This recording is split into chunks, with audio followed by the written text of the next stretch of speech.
aimed of eradicating measles by the year 2023. However, 1,300 cases of measles were reported in Nepal this year alone, which has compelled the government to push its eradication target to the year 2026. Good evening, I'm Prarambha Dahal. Let's begin with the main stories. Court proceedings into the fake Bhutanese scam extended former attorney generals to senior advocates representing the defendants alleged of attempt to influence a judge.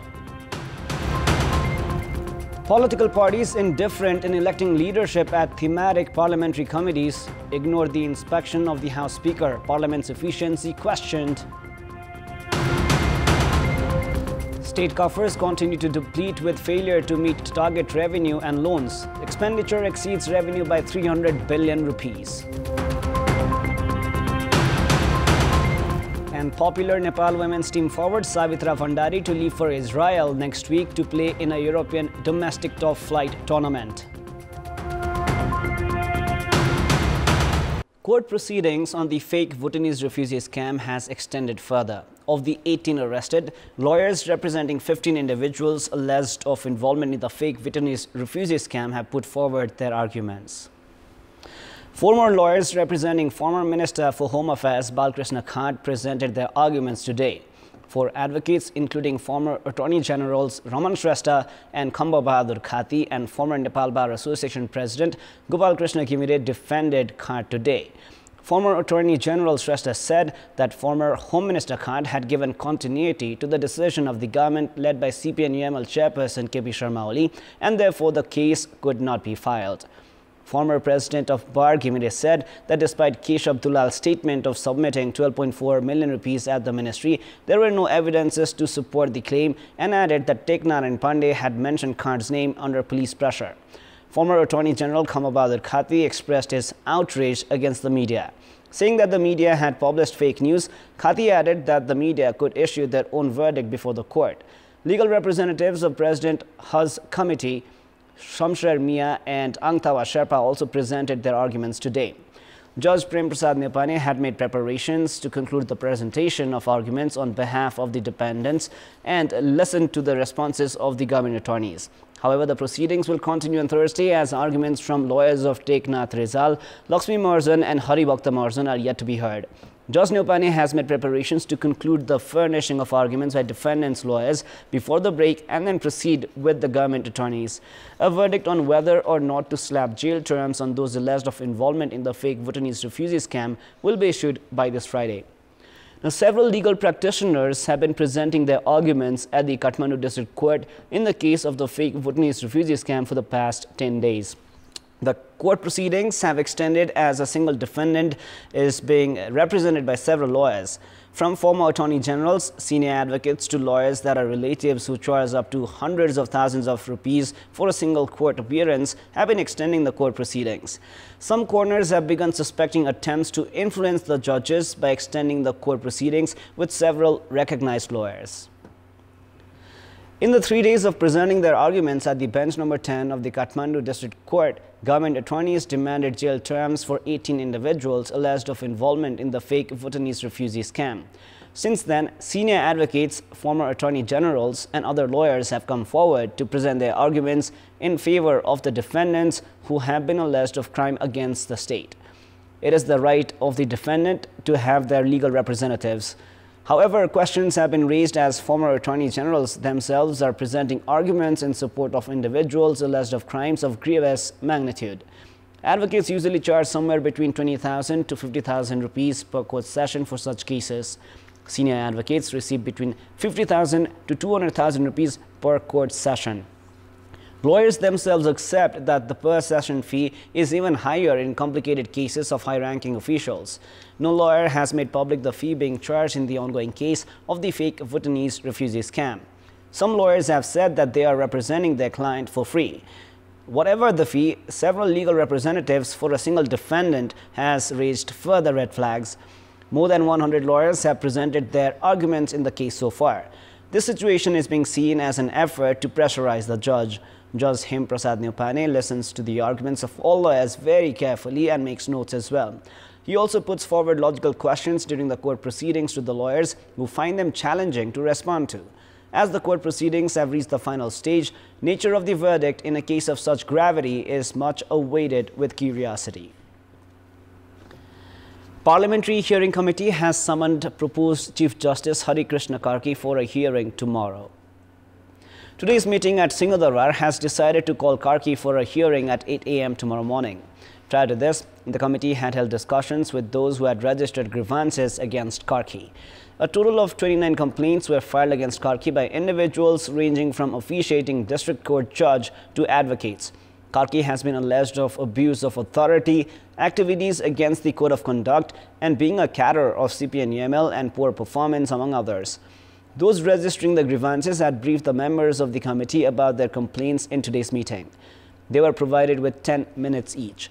However, the discussion between the committee members and those registering the complaints was obstructed for a while, as the latter demanded an opportunity to put forward their opinions in a joint discussion.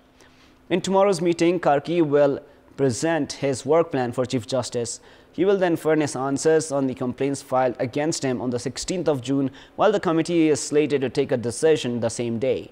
Karki, who has been shouldering the responsibility of the acting Chief Justice for the past 9 months, is set to retire on the 5th of August. If endorsed by the hearing committee, Karki will lead the judiciary for 1.5 months. More than a month and a half have passed since the formation of the thematic committees of the House of Representatives. However, process for appointment of leadership at the committees formed on the 28th of April has yet to begin. The Joint Parliamentary Hearing Committee is also operating on the leadership of the senior-most member. House Speaker has made several queries regarding the leadership, but the parties have remained indifferent. Engagement in political power share has delayed selection of leadership, which has also affected the efficiency of the parliament. Political parties had reached a consensus on the share of leadership of the thematic committees. Based on the agreement of the 10 committees, CPNUML was to lead 2 of them, while the ruling coalition was to chair the remaining 8 entities. However, concrete steps remain to be taken for selection of leadership even after the formation of the committees. Main opposition UML has alleged the lack of understanding in the ruling coalition for the delay and has asked for taking the procedure forward through the Speaker, as all committees under the House of Representatives are currently chaired by the senior-most members. This has created complications in decision-making procedure and regular operation of the entities. Parliamentary committees can investigate the government works and also issue directives. In absence of leadership, these committees have not been able to hold discussions on concrete agenda. Questions were raised regarding the efficiency of the thematic committees during the previous term of the Parliament as well. In a situation where the Parliament is being obstructed for basic issues, the indifference of parties in selecting leadership at thematic committees is likely to have a negative impact on the overall performance of the House of Representatives as well. The National Assembly meeting that has been slated, in fact stalled since the 9th of June, has been called for the 25th. After the upper house approved the budget proposed by the government for the next fiscal year, Chairperson Ganesh Timalsina had closed the session for 16 days and left for China, citing lack of business. The state's constitution has given equal priority to House of Representatives and the National Assembly. All bills and proposals except those concerning state's finances are registered for deliberations at both the houses. However, government and political parties seem to have given less priority to the National Assembly, which is often referred to as the permanent house. This had led to lack of business at the National Assembly. The next session of the upper house has been called for the 25th of June. However, the meeting's agenda have yet to be determined. On top of the government's inability to provide business, the National Assembly has yet to use its rights of deciding its own business as well. Each member of the upper house also has the right to register non-governmental bills. However, none of the members have used their rights in recent time. So far in its journey till the 14th session, the National Assembly has endorsed 53 bills. But the government has yet to register a single bill in the ongoing session. The government has also ignored the National Assembly's ruling, demanding justification on 5 issues, including the decision to impose value-added tax on vegetables, among others. Likewise, the immigration bill that was registered some 4 years ago has yet to be discussed at the upper house in the absence of a home minister to clarify on the bill. The National Assembly is considered the part of the parliament that has experts and eminent persons. However, the House has failed to play an effective role due to the indifference on part of the government and the National Assembly members themselves. It is now time for our segment Public Pulse, where you text us with your opinion. Public Pulse. Before we ask today's question, let us take a look at the result from yesterday's poll. Yesterday we had asked, what do you term the dissatisfactions regarding the budget? 61% were for A, political ploy, 17% were for B, applying pressure on the government, and 22% were for C, natural process.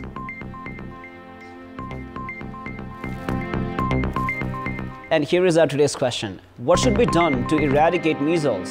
Your options are A, active role from the government, B, increase awareness, and C, preventive measures. The voting is on. Type NEWS, select your option A, B, or C, and send it to 34001 to share your opinion with us. The government expenditure has exceeded its revenue by almost 300 billion rupees amid failure to generate revenue and receive foreign aid as per the target. The government has opted for internal and foreign loans to manage its expenses. The government has spent 45 billion rupees from the state coffers in the 11 months of the ongoing fiscal year. According to the Office of the Auditor General, the government has collected 830 billion rupees in tax revenue.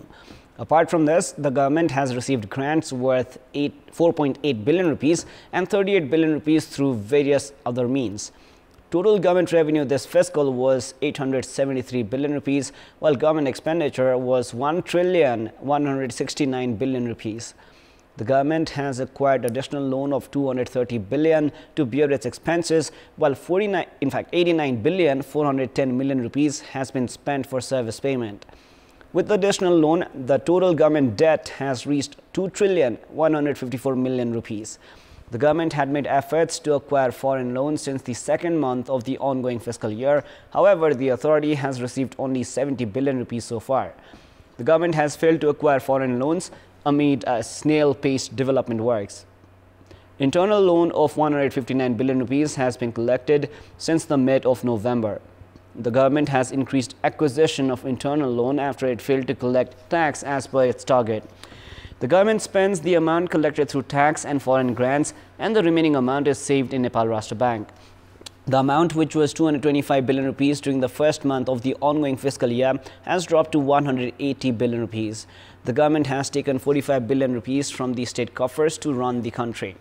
The government had savings of 325 billion rupees around this time during the previous fiscal year. The shrinking state coffers will likely cause difficulty in providing salaries to the government employees and social security allowance as well. The government can increase its revenue by uplifting the national economy. There is a general call on the authority to introduce plans to increase employment opportunities and production and reduce its expenses to address the looming economic crisis.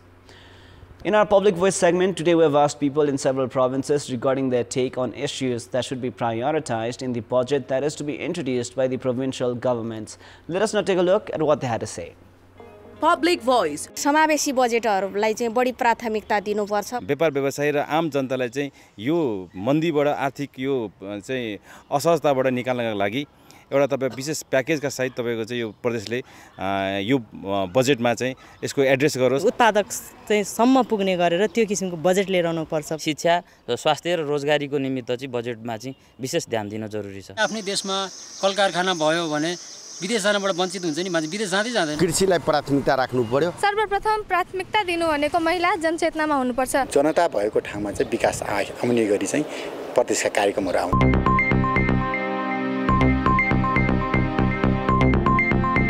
Sports News. Savitra Bhandari is a popular name in Nepali football. She is admired by the ardent followers of Nepali football as Samba, goal machine and superstar.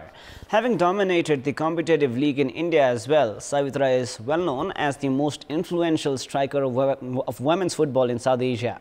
Her professional career as a footballer is further growing as she has become the first Nepali footballer to play for a European top-flight league. After the Paris Olympic regional qualifier match against Vietnam, Savitra had shared her aspiration of playing in Europe. One day after her interview with Kantipur, Savitra left for India to play for Gokulam Kerala AFC in the Indian League. It was her comeback season after injury, where she was instrumental in securing the title for Gokulam Kerala AFC again as she scored 29 goals in 10 matches. Savitra, who puts on the jersey number 9, had previously won the Indian League with Gokulam and Sethu. Head coach of Nepal men's national football team, Vincenzo Alberto Anis, also supported in securing Savitra's aspiration and move to Europe. He had put forward the proposal for Savitra to Hapoel Ranana AFC of Israel through his agent.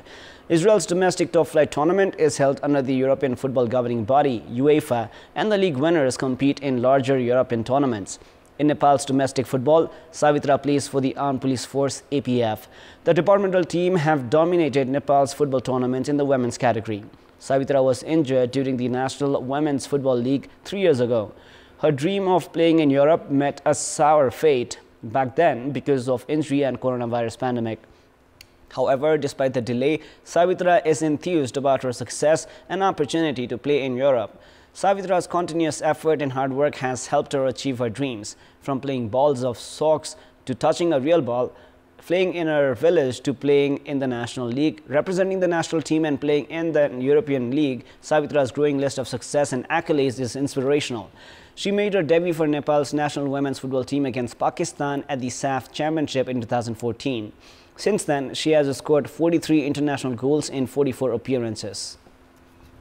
That is all for the moment. Up next is the news in Nepali. Thank you for staying with us. Goodbye for now.